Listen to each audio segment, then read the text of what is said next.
समझिएगा, अगला क्लास चालू होने जा रहा है। देखिए क्लास ये चौथा हो जाएगा, क्लास 4 ना। आप लोग कल देखे थे जनता के प्रति राजा की छवि क्या था वो बताए थे। दैविक राजा भी बताए थे। दैविक राजा अपने नाम के आगे क्या लगाते थे? देवपुत्र लगाते थे, बताया है ना। आज का जो क्लास चलेगा वो है उपज बढ़ाने का। बुक वाला देखिएगा, उपज बढ़ाने का तरीके। उपज बढ़ाने के तरीके क्या क्या था उस समय वो देखेंगे। इतिहास, ठीक है, इतिहास भी देते हैं। क्लास 12 ना, चैप्टर का नाम बताइएगा राजा किसान। किसान और नगर। यही ना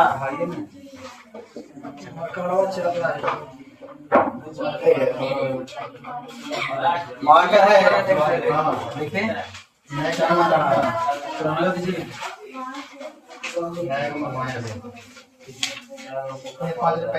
देखिए राजा किसान और क्या है नगर। इसमें देखते हैं उपज बढ़ाने के तरीके। उस तरह के जो लोग थे वो किस प्रकार क्या करते हैं, वो उपज बढ़ाने का तरीका देखते हैं। ये आपका बुक में दिया हुआ है, हमारा से नहीं पढ़ाएंगे। बुक में आपका है, टोटल आपको पढ़ाना जरूरी है क्योंकि 2 नंबर में ये पूछ सकता है आपका कि उपज बढ़ाने के तरीके क्या है। उपज बढ़ाने के तरीके क्या है? बढ़ाने के तरीके सम्मेलन देखो, सम्मेलन है बेलन।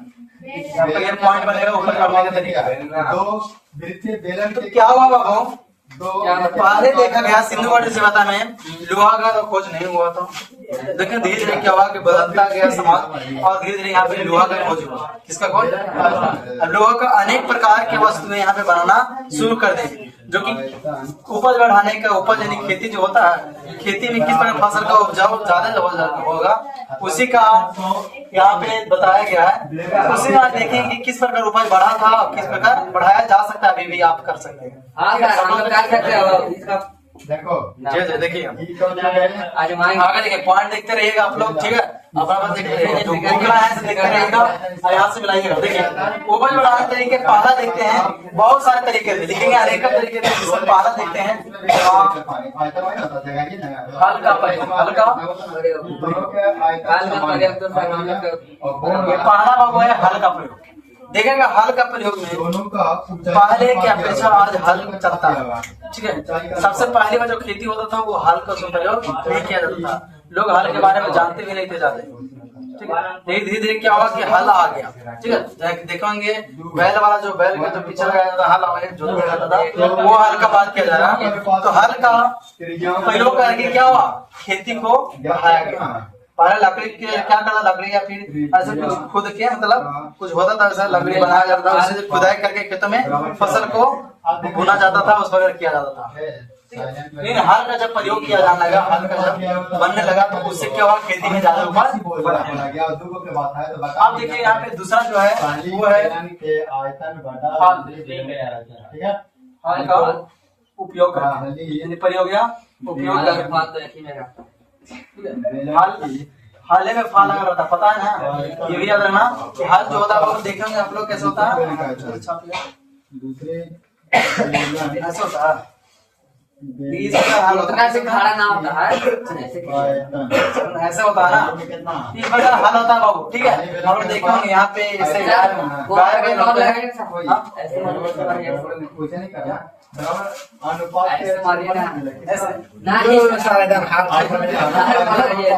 ठीक है, पूरे हाल बना के छोड़ेगा। अरे यार जुताई थोड़ी करना है, आप समझाने के लिए ऐसे कीजिए सर, ऐसे है किसको पकड़ने हो गया। देख रहे हैं किसके किया हुआ है। तो बैल लगा दिया था, यहाँ पे क्या था कि दोनों में पहली बेलन का आइटम क्या होगा? यह काम किया जाए। दोनों में क्या है कि गाय दोनों होता था, इसमें क्या होता है कि हल लगाया जाता है। ये हल का प्रयोग हुआ, हल के प्रयोग से खेतों में क्या होता था, कोड़ के खेती किया जाता।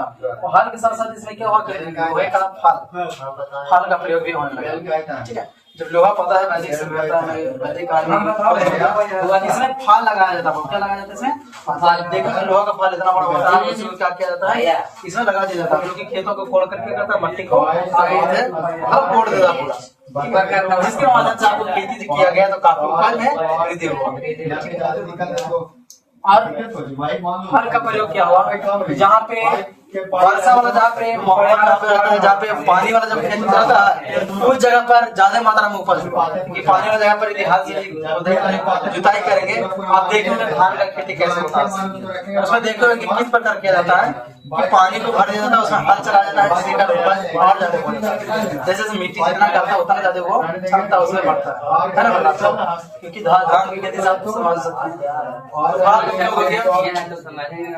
और तीसरा देखते हैं फाल को उपयोग के साथ साथ देखेंगे इसमें तो कुदाल को उपयोग, इसका कुदाल अभी यहाँ पे एक कितना दिया कुदाल का उपयोग करते हैं। कुदाल का उपयोग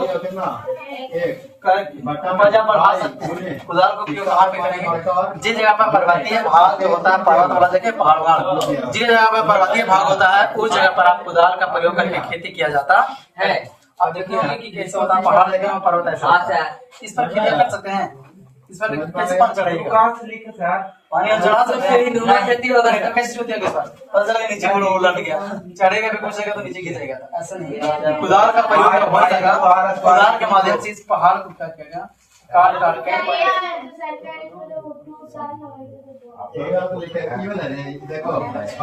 ऐसे बनाया गया। कुदाल से क्या किया, पहाड़ जो था सीधा उसको ऐसे इस टाइप से बना दिया गया, यहाँ पे कुदाल से खन के बराबर कर दिया गया। अब इस जगह पर देख रहे हैं, इन सारी जगह पर क्या होने लगा, खेती किया जाने लगा। जब वर्षा होता था तो वर्षा वाला पानी यहाँ से यहाँ भर जाता था, ऐसे खेती होता था।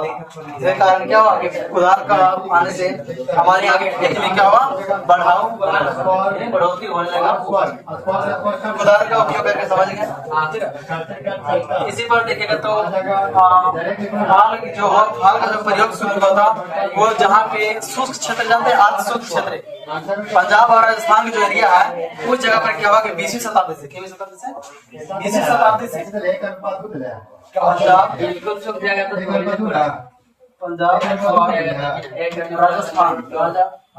पंजाब राजस्थान के क्षेत्रों के अर्ध शुष्क क्या ठीक है सब यहाँ पे बराबर क्षेत्रों में 20वीं शताब्दी से कब से 20वीं शताब्दी से चला देंगे। हल का प्रयोग हुआ, हल का प्रयोग शुरू मानना पड़ेगा, आगे देखिए ध्यान से सुनो, ध्यान से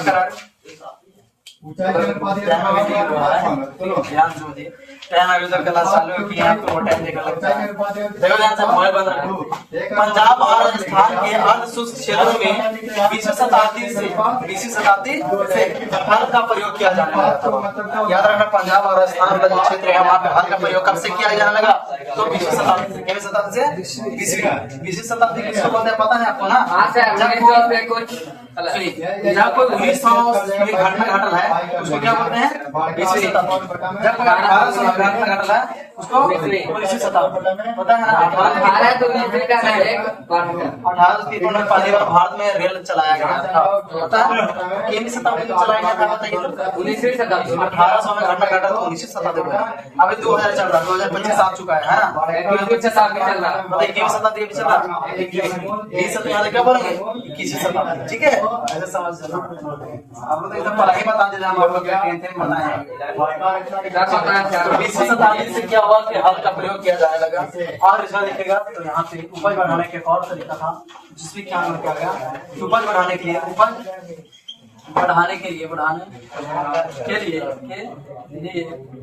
कुआं बनाया गया। क्या हुआ, कुआं फिर बेलन डाल दिया, और नहर।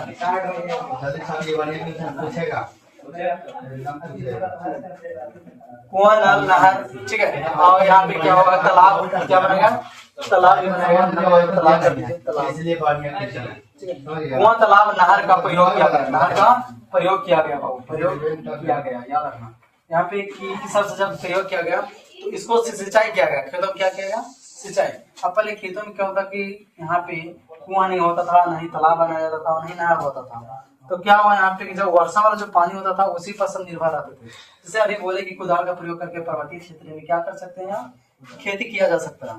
तो यहाँ पे किस प्रकार खेती किया गया था, ऐसे सीढ़ीनुमा आकार बनाया गया था ना खेत, यहाँ पे देखे थे ना अभी, इस प्रकार खेती किया गया था। और इस एरिया में क्या किया जाता है, खेती किया जाता है। यदि आप सीधे पर खेती कीजिए तो पानी कहाँ रुकेगा, सीधे जाएगा नीचे। आप यदि जाइएगा वहाँ पे खेती करेंगे तो कहाँ जाएंगे, नीचे। ठीक है, सीधे आप नीचे खेत में आ जाएंगे फिर से। तो यहाँ पे इस जगह पर आपके कहाँ से सिंचाई कर सकते हैं, नीचे से पानी चला सकते हैं, नहीं चल सकता पानी। तो आपको इस प्रकार की जो खेती है, ये सीढ़ीनुमादार वाला, ये आपको उत्तराखंड में ज्यादा होता है, उत्तराखंड वाला एरिया में ज्यादा होता है। उत्तराखंड, हिमाचल प्रदेश वाले एरिया में ये खेती किया जाता है, आज भी होता है, आज भी होता है, पहाड़ी इलाका, क्योंकि पहाड़ी इलाका आपको पता ही होगा। और यहाँ पे देखिएगा तो क्या होगा कि यहाँ पे जब पानी हो, जब तक वर्षा नहीं होगा तब तक यहाँ पे खेती का माहौल नहीं बन पाएगा, क्योंकि वर्षा होगा तभी तो पानी होगा ना, इसलिए यदि पानी नहीं हुआ तो फिर उसके अलावा नहीं हो पाएगा, पानी नहीं होगा, खेती ही नहीं हो पाएगा, सीधा बात है कि नहीं। तो सिंचाई करने के लिए यहाँ पे बताया गया है उपज बढ़ाने के तरीके क्या कहते हैं। तो पहला ये याद रखना कि क्या होता है, हल का प्रयोग, हल का, दूसरा फाल का प्रयोग करके, पहला हल का प्रयोग करके, दूसरा फाल का प्रयोग करके, तीसरा कुदाल का उपयोग करके, चौथा उपज बढ़ाने के लिए कुआं, तालाब, नहर का प्रयोग करके। इन सारे का प्रयोग करके हम क्या किया गया, उपज बढ़ाया।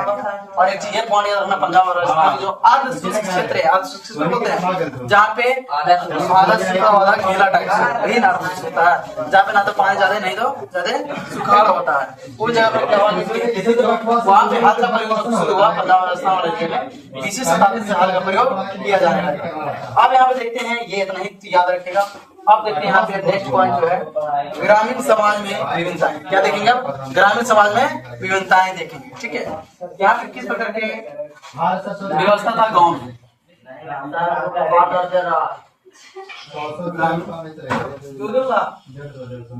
समाज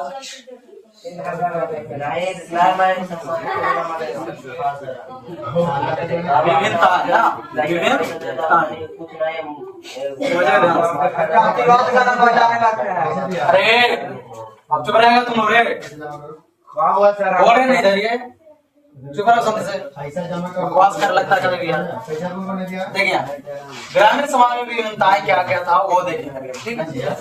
ग्रामीण समाज में विभिन्नताएं, ग्राम समाज में कैसे कैसे लोग रहते थे, क्या क्या था उस समय, उसको थोड़ा सा दिया गया, तो 3-4 लाइन दिया गया आपको। इसमें क्या हम बताए थे, ठीक है, गांव बताए थे ना, वो भी इसी में बताएंगे, आज भी बताएंगे, कल भी आपको रिवाइज कर दिए, ठीक है। देखिए यहाँ पे ग्राम में क्या होता कि घर का मुखिया, घर का मुखिया होता था बाबू, घर का मुखिया होता था, पता है आपको, घर का मुखिया होता था, मेन होता था, उसको प्रधान भी कहते थे। क्या प्रधान, प्रधान कहते थे। और क्या होता था वो, क्या गांपाती भी होता था ना, गांपाती होता था, प्रधान होते थे। और प्रधान, प्रधान जो होते थे, प्रधान बहुत शक्तिशाली होते थे। क्या होते थे, शक्तिशाली होते थे, शक्तिशाली होते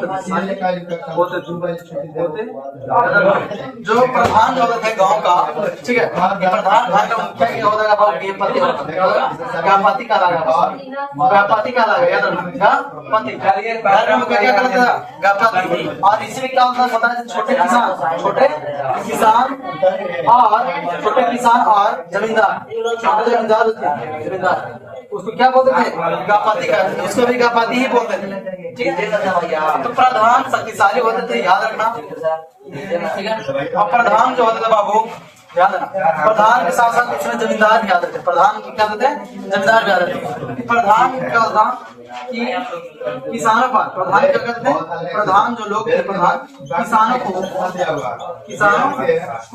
अपने नियंत्रण में रखते थे, अपने नियंत्रण में रखते थे। याद रखना, नियंत्रण में रखते थे। प्रधान किसानों को अपने नियंत्रण करने मतलब अपने कब्जे में रखा करते थे।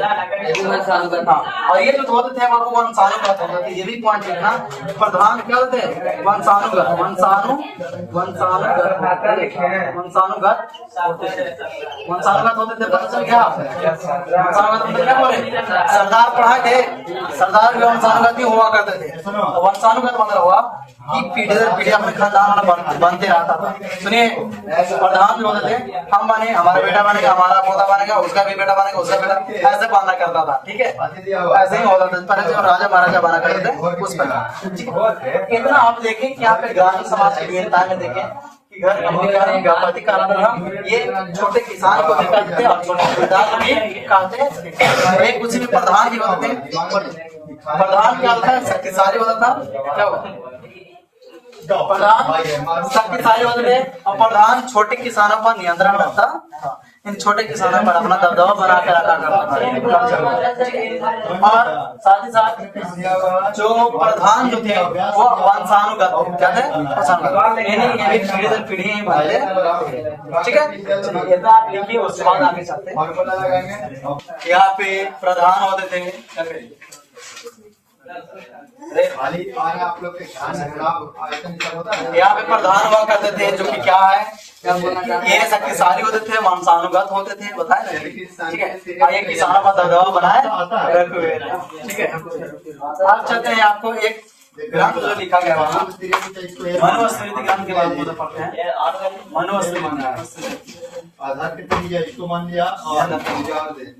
मनुस्मृति क्या है कि आरंभिक भारत का विधि ग्रंथ था। ठीक है, मनुस्मृति भारत का क्या था?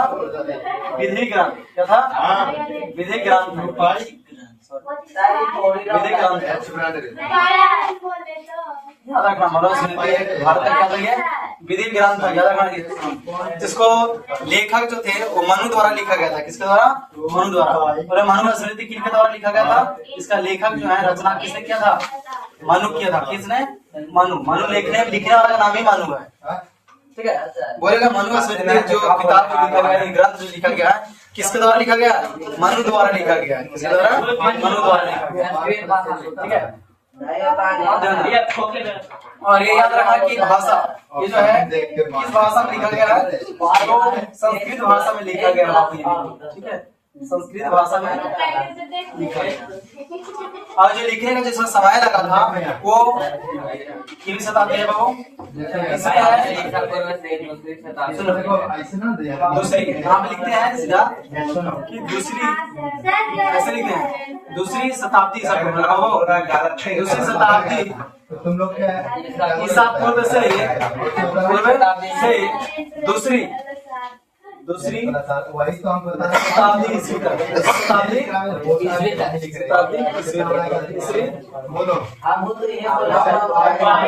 याद रखो इस समय कितना लगा था सर लिखने में मनुस्मृति को?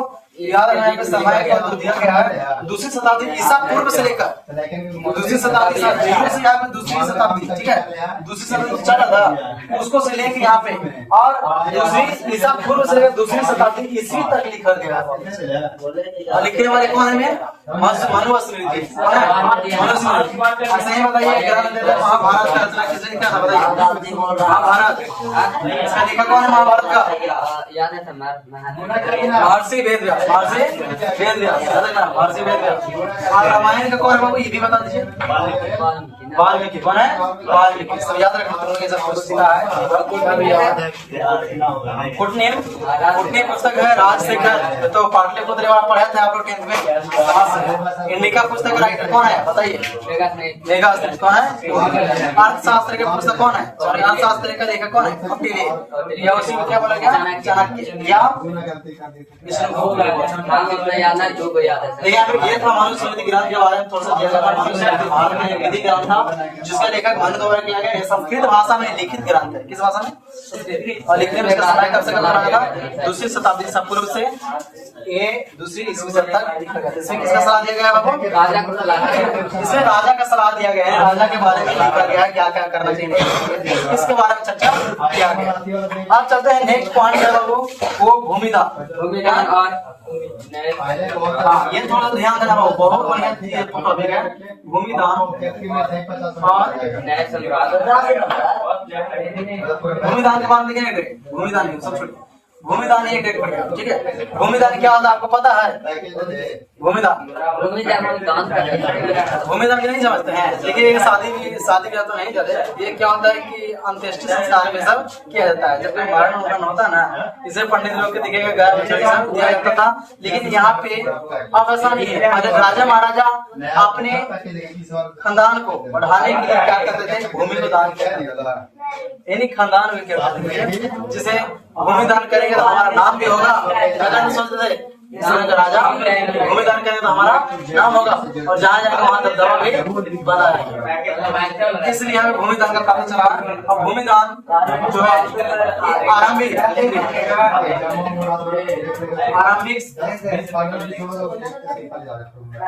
ईस्वी के शुरुआती जो ईस्वी था ना, पहली ईस्वी की आरंभिक शताब्दी में आरंभ में क्या? आरंभ में भूमिदान जैसे कि आरंभिक शताब्दी से ही भूमिदान भूमिदान का प्रमाण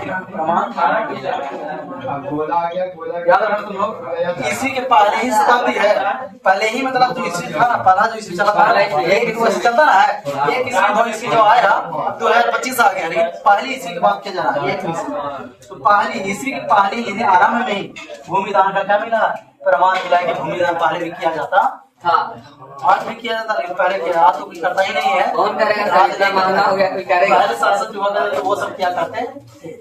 ठीक है, आज क्या होता है कि पहले आज क्या तिलक में आपको पैसा मिलता है, गाड़ी मिलता है। पहले भूमिदान ही कर दिया जाता था। ठीक है, जितना भी वरिया देख रहे वो तुम्हारा वैसे शासक जो होता है।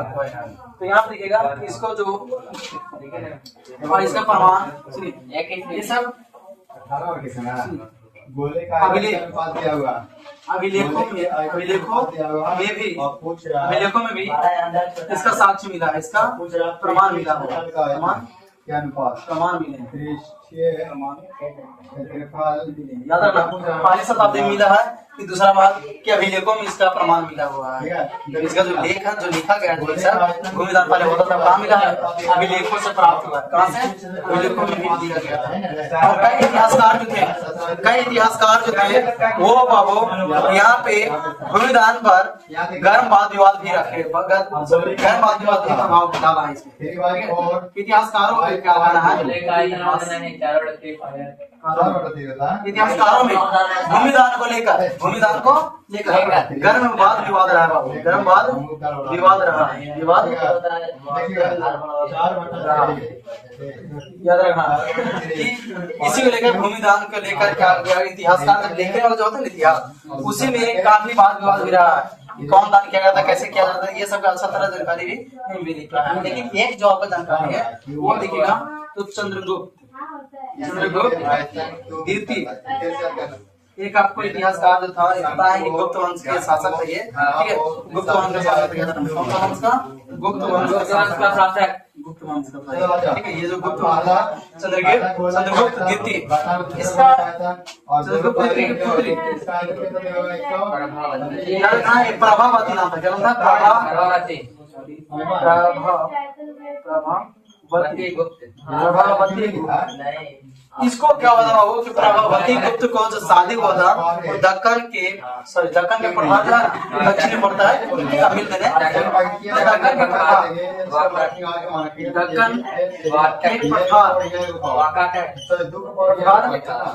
दक्कन के पठार में वहाँ पे एक जगह है वकाटक है, देखा ध्यान से। दक्कन के पठार वकाटक, कहाँ वकाटक में क्या होता है बाबू कि वकाटक परिवार है, क्या है वकाटक परिवार। इस परिवार में इसको क्या किया था बाबू? शादी हुआ था। ध्यान देना। चंद्रगुप्त द्वितीय की पुत्री कौन थी? कहा क्वेश्चन आया। चंद्रगुप्त द्वितीय की पुत्री कौन थी? प्रभावती को। जिसको शादी कहाँ हुआ था? दक्कन के पठार में। दक्कन के पठार में वहाँ पे एक परिवार आता था वकाटक परिवार, वहाँ पे शासक ही था और उन्होंने वकाटक परिवार में क्या था इसका शादी हुआ था। यहाँ पे आपको क्या किया गया है? किसने भी भूमिदान किया था? क्या किया था? भूमिदान किया था। ये भी साक्ष्य है यहाँ पे, ये को दिया गया। ठीक है, ये थोड़ा ध्यान रखना। और ये चंद्रगुप्त द्वितीय की पुत्री प्रभावती थी, जिसका शादी किस परिवार में हुआ था? तो वकाटक परिवार में हुआ था। कहाँ हुआ था? दक्कन के पठार में, दक्षिण भारत में। वकाटक परिवार में, वकाटक नाम है। चलो, वकाटक परिवार में इसका शादी हुआ था, क्योंकि इसी में क्या हुआ? दान, भूमि का दान देखने को इसका में मिला है। ठीक है, यहाँ पे इसके शादी में भूमि का दान देखने को मिला है यहाँ पे। ठीक है, चलिए आगे चलते हैं। आप नगर के बारे में, किसके बारे में पढ़ेंगे? नगर के बारे में। ठीक है,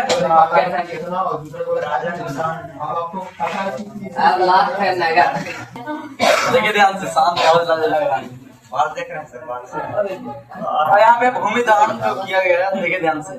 एक अग्रसर क्या अग्रसर क्या होता है? अग्रसर अग्रहार क्या होता है पता है? अग्रहार किसी को पता है? नहीं है। नहीं सर, इसका मतलब पता नहीं। अग्रहार बोलते थे किसको? जो भूमि ब्राह्मणों को दान में दिया जाता था, उसको क्या बोलते हैं? अग्रहार। जो भूमि 8 सेंटीमीटर ब्राह्मणों को दान में दिया जाता था। दान में 8 सेंटीमीटर के गोला किया जाता गया और उस गोले के पिघला करके जो ब्राह्मणों को दान किया गया है उसको क्या बोलते हैं? अग्रहार बोलते हैं। ठीक है, आप चलते यहाँ पे पॉइंट। अगर आप नेक्स्ट नगर के बारे में आप लोग देख लिए, राजा देख लिए, ठीक है, किसान के बारे में देख लिए क्या किसान का। आप चलते हैं लास्ट पॉइंट। राजा किसान और नगर चैप्टर का नाम था पता है?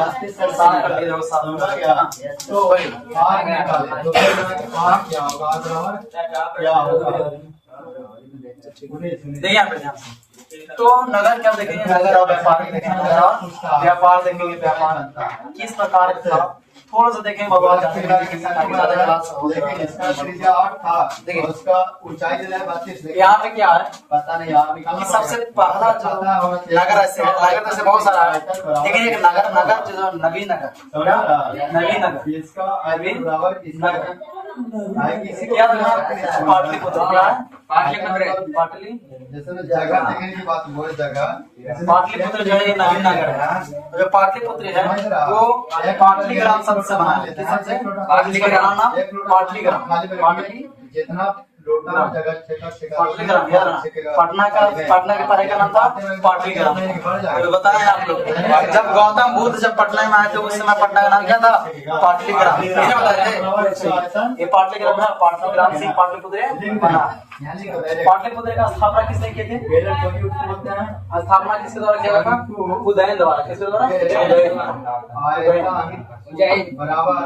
उदयन के द्वारा किया गया। इसका पाटलिपुत्र का स्थापना किसके द्वारा किया गया था? तो उदयन शासक द्वारा किया गया था। शासक थे, ठीक है, इसी ने स्थापना किया था। अब पता है पाटलिपुत्र जो है वो मगध साम्राज्य मगध इसका राजधानी है। राजधानी क्या? राजधानी कहा था उस समय? पटना था, क्या था? पटना था, याद रखना। ये भी तुम पॉइंट याद रखना। भारत की राजधानी कहाँ था? पटना। ये कब बना था वो? 4वीं शताब्दी में। 4वीं शताब्दी में। याद रखना। 4वीं शताब्दी में मगध की राजधानी कहाँ बना था? पाटलिपुत्र। अब तो पढ़ ही रहे हैं उसी के बारे में, शुरू से पढ़ा रहे हैं। चलिए ये भी देख लें आप लोग। आप किसके पहले जब हुआ मगर इसके पहले कहाँ था? पटना के पहले कहाँ था?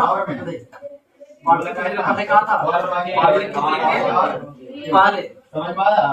अब आप पहले बताइए इसको मान देंगे। पाटलिपुत्र के पहले राजधानी कहाँ था? राजधानी कहाँ था? राजगृह था, कहाँ था? राजगृह। इसी को आप बोलते हैं राजगीर। क्या बोलते हैं? राजगीर बोलते हैं इसी को। ठीक है। हमारे देश के ऐसे शहर हैं जो कि सब संचार मार्ग पर स्थित है। सभी संचार मतलब सब संचार का मतलब सभी जहाँ पे टेक्नोलॉजी के हिसाब से विकसित था। लेकिन पाटलिपुत्र जैसे कुछ ही ऐसे शहर थे। पाटलिपुत्र जैसे कुछ शहर है पाटलिपुत्र जो नदी मार्ग पर नदी मार्ग पर नदी मार्ग पर स्थित नदी मार्ग पर स्थित है। और इसके जैसे हमारे एक शहर है उज्जैनी। कौन है? उज्जैनी। उज्जैनी भी नदी मार्ग पर ही स्थित है। इसके जैसे ही शहर है।